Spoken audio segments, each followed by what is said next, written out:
Hello, my dear students. Welcome all of you. Welcome to our YouTube platform, Rohit's Analysis. Guys, thumbnail lo gaani lekapothe title lo gaani నేను use చేసిన text ఏదైతే ఉంటుందో చాలా మాస్గా use చేసి ఉంటాను. But నేను చెప్పాల్సిన పాయింట్ మీకు కరెక్ట్గా తగిలేటట్టు చెప్పాలి అన్న ఉద్దేశంతో అలాంటి దాన్ని పెట్టడం జరిగింది. Yes, definitely it's kind of అంటే నోటీస్ చేయాల్సిన అంశం. గత వారం రోజులుగా అంటే ఏదైతే గ్రూప్ 4 జనరల్ లిస్ట్ ఏదైతే వచ్చిన తర్వాత అండ్ అలాగే ఇవాళ ఐఏసీకి సంబంధించి ఒక సక్సెస్ మీట్కి వెళ్ళాను. అక్కడ చాలామంది పోలీస్ కానిస్టేబుల్స్ కానీ రైల్వే జాబ్స్ ఎవరైతే కొట్టారో వాళ్ళందరూ స్టేజ్ పైన కొంచెం స్పీచెస్ ఇస్తూ ఉన్నారు. అంటే వాళ్ళ దగ్గరున్న అంటే వాళ్ళ కైండ్ ఆఫ్ అభిప్రాయాలు వాళ్ళ స్టేజ్ పైన మాట్లాడిన విధానం అండ్ అలాగే గ్రూప్ 4 కొట్టిన తర్వాత గ్రూప్ 1 గ్రూప్ 2 స్టూడెంట్స్ ప్రిపేర్ అవుతున్న వాళ్ళు ఎవరైతే గ్రూప్ 4 కొట్టారో వీళ్ళతో మాట్లాడుతున్న విధానం వీళ్ళందరినీ చూసినప్పుడు నేను ఒక కైండ్ ఆఫ్ సైకాలజీని అబ్జర్వ్ చేశాను. ఇదే టైంలో గ్రూప్ 4 మిస్ అయిన వాళ్ళు like group 1 first time miss అయింది, గ్రూప్ 1 సెకండ్ టైం మిస్ అయింది, గ్రూప్ 4 ఎగ్జామ్ కూడా మిస్ అయింది, లేకపోతే రీసెంట్గా పెట్టిన JLDL గురుకులకు సంబంధించి అవి కూడా మిస్ అయినవి. అంటే ఒక 2 to 3 ఇయర్స్ ప్రిపరేషన్లో ఉండి అవి మిస్ అయిన వాళ్ళ యొక్క ఆలోచన విధానం గురించి కూడా చేశాను. చాలామంది లిటరల్గా వరీ అవుతూ చాలా కాల్స్ చేశారు. వీళ్ళందరితో మాట్లాడిన తర్వాత సో ఎస్, నేను చెప్పాల్సిన స్టూడెంట్స్కి చాలా ఉంది ఈ అబ్జర్వేషన్ గురించి చెప్పాలన్న ఉద్దేశంతో ఈ వీడియో చేయడం జరిగింది. I hope you will understand that. And guys, video కంటే ముందు you can look at this Rohit's academy, Rohit's అనాలిసిస్కి సంబంధించి ఆన్లైన్లో కోర్సెస్ ఉన్నాయి, మీ అందరికీ తెలుసు. But at the same time ఆఫ్లైన్లో కూడా SR నగర్లో ఇవాళే group 1 group 2 orientation session conduct చేయడం జరిగింది. ఆ వీడియో కూడా మీకు అప్లోడ్ అవుతుంది యూట్యూబ్లో. రేపు అంటే ఒక 2 to 3 డేస్ డెమో క్లాసెస్ కూడా ఉంటాయి. పాలిటీ డెమో ఉండబోతుంది SR నగర్ ఉమేష్ చంద్ర స్టాచ్యూ దగ్గర. మీరు ఎవరైనా కూడా ప్లేస్కి వచ్చి ఫ్రీగా డెమో క్లాసెస్ విని ఓరియంటేషన్ వినొచ్చు అన్ని సబ్జెక్ట్స్కి సంబంధించి ఒక 2 to 3 డేస్. సో ఎవరైతే బెస్ట్ ఆఫ్లైన్ క్లాసెస్ గురించి అలాగే ఆన్లైన్తో పాటు చూడాలనుకుంటే మీరు ఈ సైట్ని విజిట్ చేయొచ్చు. రోహిత్స్ అకాడమీ SR నగర్ దగ్గర ఉంటుంది. అండ్ గైస్, ఎస్, ఇవాళ నేను చూసింది ఏంటంటే I just tell you guys, one of the student who cracked group 4 మీకు ఆల్రెడీ చెప్పాను అంతకుముందు.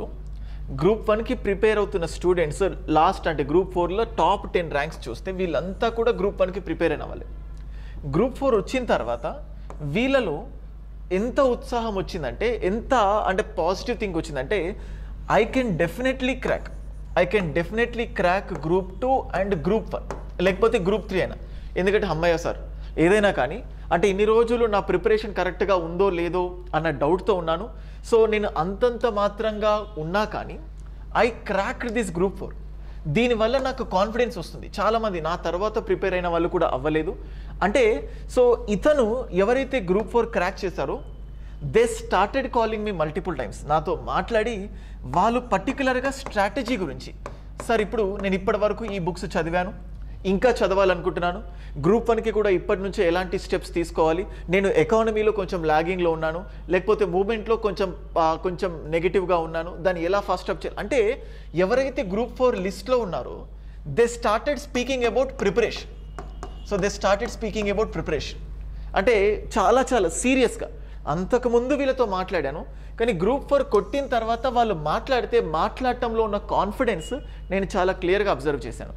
ఇదే స్టేజ్లో ఎవరైతే గ్రూప్ 4 అంటే ఆబ్వియస్గా లిస్ట్ రాకపోయినా కాన్ఫిడెన్స్ అంటే వాళ్ళకు వచ్చిన ర్యాంకింగ్ని బట్టి వేకెన్సీస్ని బట్టి తెలుస్తుంది కదా, ఎవరికైతే గ్రూప్ 4 పోయిందో అంతలో చాలామంది గ్రూప్ 4 పోయిన వాళ్ళు ఎంత బాధపడుతున్నారంటే ఆల్మోస్ట్ ఒక 2 to 3 ఇయర్స్ నుంచి ప్రిపేర్ అవుతున్నాను. గ్రూప్ 1 ఫస్ట్ టైం ఎగ్జామ్ పెట్టినప్పుడు పోయింది, మనకే మంచి జరిగింది, మళ్ళీ గ్రూప్ 2 ఉంది, మళ్ళీ ఇంకా బాగా చదువుకోవచ్చు, ఇప్పుడు డైలమాలో ఉన్నాం కదా గ్రూప్ 1 గ్రూప్ 2 అని. సో కాబట్టి నాకే మంచిదేనని చెప్పి మళ్ళీ చదివాను సార్. మళ్ళీ గ్రూప్ 1 సెకండ్ టైం పెట్టారు, అది కూడా పోయింది. మళ్ళీ ఇప్పుడు గ్రూప్ 4 ఎగ్జామ్ పెట్టారు, ఇది కూడా పోయింది. అంటే నాతో పాటు ప్రిపేర్ అయిన వాళ్ళు గ్రూప్ 4 కొట్టారు, నేను కొట్టలేకపోతున్నాను. అంటే వీళ్ళు నా కళ్ళ ముందే కనిపించిన అంటే ఇంకా నా వల్ల ఏం కాదు. సో అసలు ఇంకా నేను చదవలేకపోవచ్చు, అంటే ఇట్స్ అవుట్ ఆఫ్ అంటే నా కప్ ఆఫ్ కాఫీ కాదు, ఈ కాంపిటేటివ్ ఎగ్జామ్సే నా వల్ల కాదు అని అనే వాళ్ళు కూడా ఎంతోమంది ఉండి వాళ్ళకి ఏంటంటే వీళ్ళు కంప్లీట్గా లో లెవెల్ ఆఫ్ డిమోటివేషన్తో ఉన్నారు. అంటే వీళ్ళు మళ్ళీ నెక్స్ట్ గ్రూప్ 2కి టార్గెట్ చేయాలన్నా లేకపోతే గ్రూప్ 3కి టార్గెట్ చేయాలన్నా ద కైండ్ ఆఫ్ మోటివేషన్, చదవాలన్న ఉత్సాహం వీళ్ళలో చాలా చాలా తక్కువ. అదే ఈ ముందు కేసులో తీసుకుంటే వీళ్ళలో చదవాలన్న ఉత్సాహం ఎక్కువ. అంటే ఇక్కడ ఏమవుతుందంటే సో మనకు ఒకటి పోతే ఒకటి అనుకుంటాం, కానీ ఇది పోయినందుకు సరే రాబోయే వాటిని చదవాలన్నా కూడా మీకు ఆలోచన ఎంత డిస్ట్రాక్ట్ అవుతున్నారంటే అంటే మీకు మీరు చాలా లో ఉన్నారు. అంటే కొంచెం రిలాక్స్ అయిపోదాం, అంటే ఈ బాధలోంచి బయటపడాలి, ఇలాంటివన్నీ. అంటే జనరల్గా చూడండి, ఇండియన్ టీము ఓడిపోయిన తర్వాత ఒక 1 వీక్ 2 వీక్స్ అంటే క్రికెటర్స్ ఇంకా మెసేజ్ పెట్టారు, ఇంకా ఆ వరల్డ్ కప్ ఓటమి నుంచి మేము ఇంకా తేరుకోలేకపోతున్నాము, అంటే అదొక ట్రాన్స్ లాగా ఉంది అని. సో అందరూ కాకపోయినా కొంతమంది అయినా ఈ గ్రూప్ 4 మిస్ అయిన తర్వాత ఒక ట్రాన్స్లోకి వెళ్ళిపోయారు. అంటే ఇంకా మా వల్ల కాదు, అంటే ఇంకా అవుతుందా, ఇంకా ఎప్పుడు, ఇంకా ఎంతసేపు చదవాలి, నా ప్రిపరేషన్లో ఏదైనా ల్యాగింగ్ ఉందా ఏంటి, అంటే వీళ్ళు కంప్లీట్గా ఒక లో లెవెల్లో ఉన్నారు. అంటే ఇప్పుడు ఫర్ సపోజ్ వీళ్ళు రోజుకు 15 గంటలు చదివినా అంతకుముందు గ్రూప్ 4 కొట్టిన వాళ్ళు 15 గంటలు చదవచ్చు, వీళ్ళు 15 గంటలు, వీళ్ళు 15 గంటలు. అప్పుడు వీళ్ళకి ఎక్కువ సక్సెస్ రేట్ ఉంటుంది, ఎందుకంటే they have more amount of confidence. Sir మరి ఏంటి సార్ ఏం చేయాలి అంటే ఇక్కడ చూడండి, నేను జస్ట్ మీకు ఎగ్జాంపుల్ చెప్తాను. యూపీఎస్సీ ఎగ్జామినేషన్కి సంబంధించి బేసికల్గా చాలామందిని చూస్తుంటాం. అంతకుముందు ఐఆర్ఎస్ వచ్చింది, తర్వాత ఐపీఎస్ వచ్చింది, తర్వాత ఐఏఎస్ వచ్చిందని. యూపీఎస్సీలో కంటిన్యూస్గా ప్రిలిమ్స్ క్రాక్ చేసిన వాళ్ళని చూసే ఉంటారు. అంటే నేను చాలాసార్లు నా గురించి ఎగ్జాంపుల్ చెప్పాను, కంటిన్యూగా 5 times ప్రిలిమ్స్ అయిందని. యూపీఎస్సీలో కంటిన్యూగా ఫెయిలియర్స్ చూసిన వాళ్ళు ఉంటారు. అంటే ఇక్కడ ఏమవుతుందంటే ఒక్కసారి పాస్ అయిన తర్వాత వాళ్ళలో పాజిటివ్ వైబ్స్ ఎంత వస్తాయంటే వాళ్ళకు కూడా అది అంతు చిక్కదు. చూడండి, ఎవరైనా ఒక ప్రిలిమ్స్ అయిపోతే మెయిన్స్ కొడతానా కొట్టనా కూడా వాళ్ళకి తెలీదు, కానీ ప్రిలిమ్స్ పాస్ అయినందుకు మెయిన్స్ ఆటోమేటికల్గా చదువుతూ ఉంటారు. మీలో కూడా చాలామందిని తీసుకోండి, గ్రూప్ 1కి చాలామంది ప్రిపేర్ అయి ఉండకపోవచ్చు, కానీ గ్రూప్ 1 ప్రిలిమ్స్ అయిపోయింది. గ్రూప్ 1 ప్రిలిమ్స్ అయిపోగానే అప్పటి వరకు మెయిన్స్ గురించి కూడా ఆలోచించని వాళ్ళు మెయిన్స్ కొట్టాలన్నంత కసి వాళ్ళలో. అంటే ఇంత సెల్ఫ్ కాన్ఫిడెంట్తో కూడిన మోటివేషన్ ఒక ఎగ్జామ్ క్రాక్ చేసిన వాళ్ళలో ఉంటుంది. వాళ్ళు కూడా మీకు పోటీలో ఉండబోతున్నారు. అంటే ఎవరైతే గ్రూప్ 4 ఇప్పుడు మిస్ అయిందో, ఎవరైతే అంతకుముందు మిస్ అయిందో, సో వీళ్ళు అంటే మీరు ఏమనుకుంటారంటే అట్లీస్ట్ ఫ్యూచర్లోనైనా నేను గట్టిగా కొట్టాలనుకుంటారు. మీరు ఎంత గట్టిగా కొట్టాలంటే ఒక ఓవర్ కాన్ఫిడెంట్తో లేకపోతే హై కాన్ఫిడెంట్తో ఉన్న ఒక క్యాండిడేట్ని లో కాన్ఫిడెంట్తో ఉన్న మీరు బీట్ చేయాలి అంటే డెఫినెట్గా something practical has to be done. So అంత ఆసామాసి కాదు. చూడండి, నేను మళ్ళీ మిమ్మల్ని ఎక్కడా కూడా డిమోటివేట్ చేయట్లేదు, మీకు అవసరమైన పాయింట్ చెప్తున్నాను. ఐ జస్ట్ టెల్ యూ, నేను ఒక నా పర్సనల్ ఫీల్తో అంటే నేను పర్సనల్గా అబ్జర్వ్ చేసిన స్ట్రాటజీనే మీకు చెప్తాను ఎలా ఏమైంది. ఇప్పుడు for suppose UPSC prelims every year జరుగుతుంటుంది కదా, యూపీఎస్సీ ప్రిలిమ్స్. ఇప్పుడు ప్రిలిమ్స్ 1 తీసుకోండి. ప్రిలిమ్స్ 1 ఈ పర్సన్ ఒక స్ట్రాటజీ ఫాలో అయ్యాడు. ప్రిలిమ్ 1కి సంబంధించి ఒక స్ట్రాటజీ ఫాలో అయ్యాడు. సో ఆ స్ట్రాటజీకి so there will be some result, right? So మనకు ఇతను ఫాలో అయిపోయిన స్ట్రాటజీకి రిజల్ట్ ఏమైందో చూద్దాం. సో రిజల్ట్, సో ఇతను ఒక ఎక్స్ అనే స్ట్రాటజీ ఫాలో అయ్యాడు. Result is nothing but failure. Result failure. సరే ఫెయిల్ అయ్యాడు కదా, మళ్ళీ సెకండ్ టైం ప్రిలిమ్స్లో మళ్ళీ సో ఇతను ఏం చేస్తాడంటే మళ్ళీ he will be going with the same స్ట్రాటజీతో వెళ్తున్నాడు. కానీ ఇతను రిజల్ట్ని ఏం ఎక్స్పెక్ట్ చేస్తాడంటే సక్సెస్ని ఎక్స్పెక్ట్ చేస్తాడు. అంటే నువ్వు ఇంతకుముందు ఏదైతే స్ట్రాటజీ ఫాలో అయ్యావో ఇప్పుడు కూడా మళ్ళీ అదే స్ట్రాటజీ ఫాలో అవుతున్నావు. నీ ఎక్స్పెక్టేషన్స్ ఏముందంటే సక్సెస్. నువ్వు సేమ్ స్ట్రాటజీ ఇక్కడ కూడా ఫాలో అవుతే ఆబ్వియస్గా రిజల్ట్ కూడా మళ్ళీ ఫెయిల్యూర్గానే ఉంటుంది. రిజల్ట్ కూడా మళ్ళీ ఎలా అంటే ఫర్ సపోజ్ నువ్వు ఒక 4-5 బుక్స్ చదువుతావు, ప్రతిసారి చదివిందే అంటే ఒక సబ్జెక్ట్స్కి ఒక బుక్, ఒక 5 సబ్జెక్ట్స్కి 5 బుక్స్ అవి చదివావు. సరే అంటే తప్పు బుక్స్ది కాదు, నువ్వు చదివిన విధానం, నువ్వు అందులో ఫెయిల్ అయ్యావు కాబట్టి ఎందుకు ఫెయిల్ అయ్యావో ఏంటో తెలుసుకోకుండా ఒక 10 రోజులు బాధపడతావు, లేకపోతే ఒక నెల రోజులు బాధపడి మళ్ళీ నిన్ను నువ్వు మార్చుకో. అంతకుముందు అంటే నువ్వు ఫెయిల్ అయినప్పుడు ఏమైతే చేస్తావో మళ్ళీ రిపీట్ చేస్తావు. అంటే it's like cycle. UPSC students ఎప్పుడు ఒక విషియస్ సైకిల్లో ఇరుక్కుపోతారు. ప్రిలిమ్స్, మెయిన్స్, మళ్ళీ ప్రిలిమ్స్, మళ్ళీ మెయిన్స్, ఇలా ఇరుక్కుపోతారు. అంటే ఇందులో ఇరుక్కోవద్దంటే ఆ సైకిల్ని నువ్వు బ్రేక్ చేయాలి. అంటే ఇక్కడ నువ్వు ఏదైతే స్ట్రాటజీ అప్లై చేసావో దానివల్ల ఫెయిల్ అయ్యావు, మళ్ళీ అదే స్ట్రాటజీ యూజ్ చేస్తే మళ్ళీ ఫెయిల్ అవుతావు. దీన్ని నేను మీకు ఎగ్జాంపుల్ చెప్తాను చూడండి. For suppose group 1 first time prelims, first pre ఉందనుకోండి. గ్రూప్ టైం ఫస్ట్ ప్రీ మీరు సీరియస్గా ప్రిపేర్ అయ్యారు.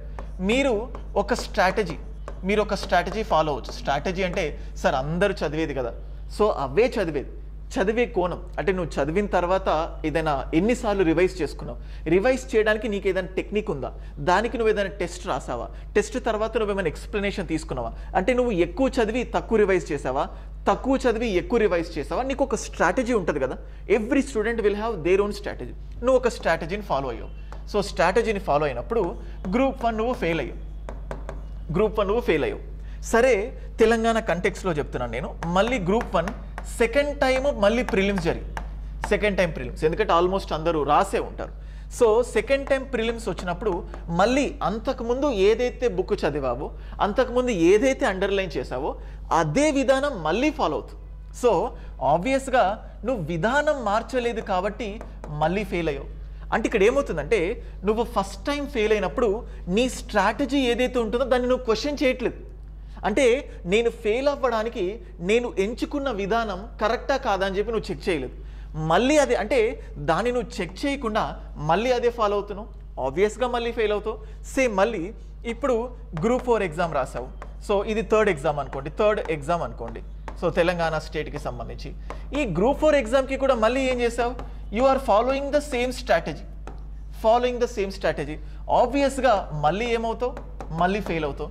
ఇప్పుడు గ్రూప్ 1 ఫెయిల్ అయ్యి మళ్ళీ గ్రూప్ 4 ఫెయిల్ అంతా నీలో ఎంత కసి వస్తుందంటే కొట్టాలి సార్, ఎట్లన్నా కొట్టాలి. సో పేరెంట్స్ ఇప్పుడు వీళ్ళందరూ నన్ను తిడుతున్నారు కదా, ఈ తిట్టేటోళ్ళందరికీ గట్టి సమాధానం చెప్తాను. అంటే ఉక్రోషంతో చెప్తాను, నువ్వేమన్నా చేసుకో, ఇది లాస్ట్, ఇది కొడతానంట. అంటే కసి చాలా ఉంటుంది. మళ్ళీ ఏం చేస్తారంటే మళ్ళీ సేమ్ ఇప్పుడు మళ్ళీ సరే ఇప్పుడు గ్రూప్ 4 పోయింది కదా, మళ్ళీ గ్రూప్ 1 ఉంది కదా, మళ్ళీ గ్రూప్ 2 ఉంది కదా, లేకపోతే మళ్ళీ గ్రూప్ 3 కూడా ఉంది కదా, ఇది 4th ఎగ్జామ్ అనుకోండి. సో ఏం చేస్తారంటే అంతకుముందు మీరు 10 గంటలు చదివారు కదా, మళ్ళీ ఇప్పుడు ఇంకొక 11 గంటలు చదువుతారు, కానీ స్ట్రాటజీ మాత్రం ఇదే ఫాలో అవుతారు.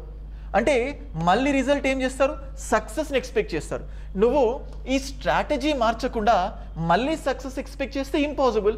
Again what it leads to failure. అందుకే మీకు ఇంత ప్రాక్టికల్గా చెప్పాను. నేను మీకు ఏం అఫెన్స్ చేయదలుచుకోలేదు, ఎందుకంటే ఫెయిల్ అయిన వాడికి చాలా బాధ ఉంటుంది.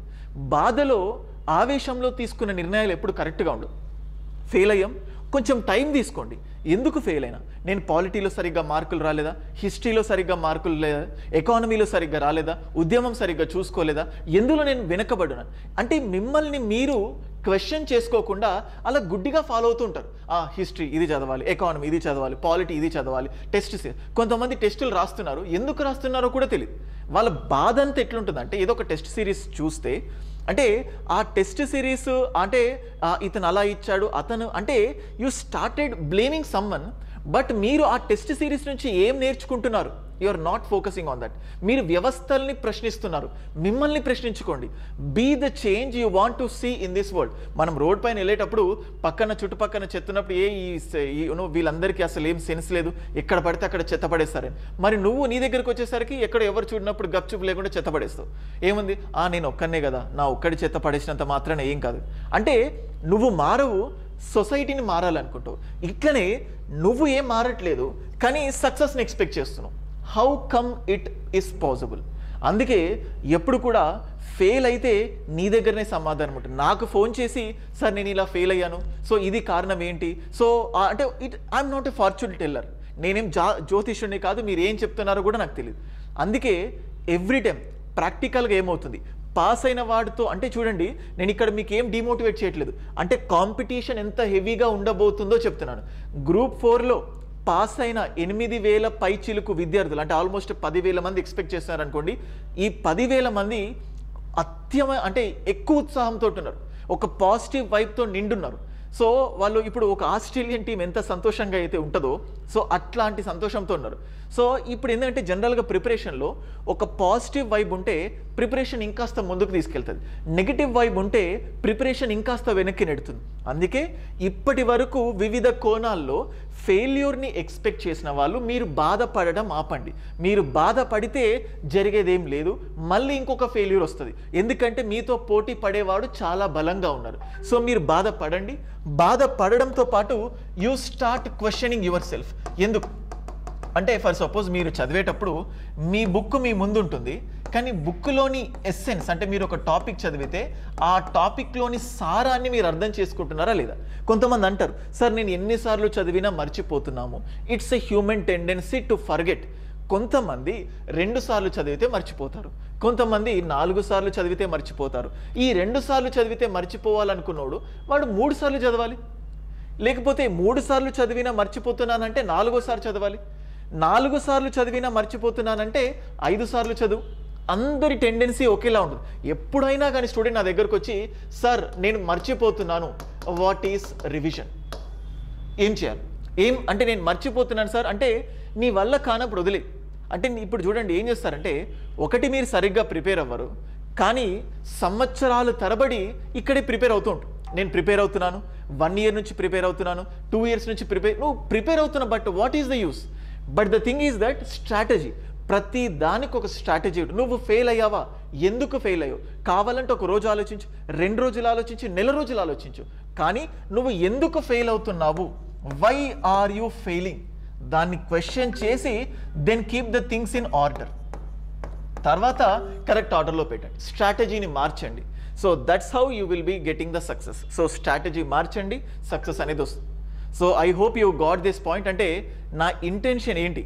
సో అంటే ఇది చెప్తున్నాను కదా, ఆ సక్సెస్ మీట్లో నేను వెళ్ళిన తర్వాత ఇవాళ మార్నింగ్ చూసాను, నాకు అప్పటికప్పుడు వచ్చిన ఆలోచన. తర్వాత చాలామంది కాల్స్ చేసినప్పుడు అంటే ఫెయిల్ అయిన వాళ్ళు బాధపడుతూ చేస్తున్నారు, పాస్ అయిన వాళ్ళు గ్రూప్ 4 వచ్చిందని చెప్పట్లేదు. సార్ గ్రూప్ 4 వచ్చింది, మీ వల్ల వచ్చింది, మీరు చాలా హెల్ప్ చేశారు, మీ పాలిటీ నాకు హెల్ప్ చేసింది, కానీ ఇదే సహాయం గ్రూప్ 2కి ఉండాలి, ఇదే సహాయం గ్రూప్ 3కి ఉండాలి, ఇదే సహాయం గ్రూప్ 4 అంటే ఇంకా పై చిలుకు స్థాయికి, ఇంకా గ్రూప్ 1ని కూడా వాళ్ళు టార్గెట్ చేస్తున్నారు. అంటే అంత పాజిటివ్ దృక్పథంతో ముందుకెళ్తున్నారు. సో అందుకే పోటీలో ఉండాలంటే గట్టిగా ఉండాలి. సో అందుకే మిమ్మల్ని మీరు ప్రశ్నించుకోండి, మీరు ఎందుకు ఫెయిల్ అయ్యారో మీరు క్వశ్చన్ చేసుకోండి. వీలైతే మీ ఫ్రెండ్స్తో మాట్లాడండి, లేకపోతే మీ మెంటర్స్తో మాట్లాడండి. ఓకేనా? I hope you got this point. మీకు చెప్పాలనుకుంది చెప్పాను అనుకుంటున్నాను. అండ్ గైస్, టీఎస్పీఎస్సీ గ్రూప్ 2కి సంబంధించి ఇంతకుముందు చెప్పినట్టే ఆల్రెడీ మన దగ్గర offline classes SR Nagar platform పైగా ఉన్నాయి. ఆన్లైన్లో కూడా best group 1, best group 2, best test series అన్నీ కూడా చాలా చాలా అఫోర్డబుల్ ప్రైసెస్కి ఉన్నాయి. సో మీకు కావాలంటే రోహిత్స్ అనాలిసిస్ అప్లికేషన్ని డౌన్లోడ్ చేసుకొని స్టోర్లో టీఎస్పీఎస్సీ అనే ఐకాన్ కనిపిస్తుంది, ఆ టీఎస్పీఎస్సీ ఐకాన్ దగ్గరికి వెళ్ళి మీకు కావాల్సిన కోర్సెస్ని మీరు చెక్ చేసుకోవచ్చు. That's all for this video. Thank you guys. Video నచ్చింది అనుకుంటున్నాను. ఛానల్కి సబ్స్క్రైబ్ చేసుకోండి, మీ ఫ్రెండ్స్కి కూడా ఛానల్ గురించి చెప్పండి. Thank you.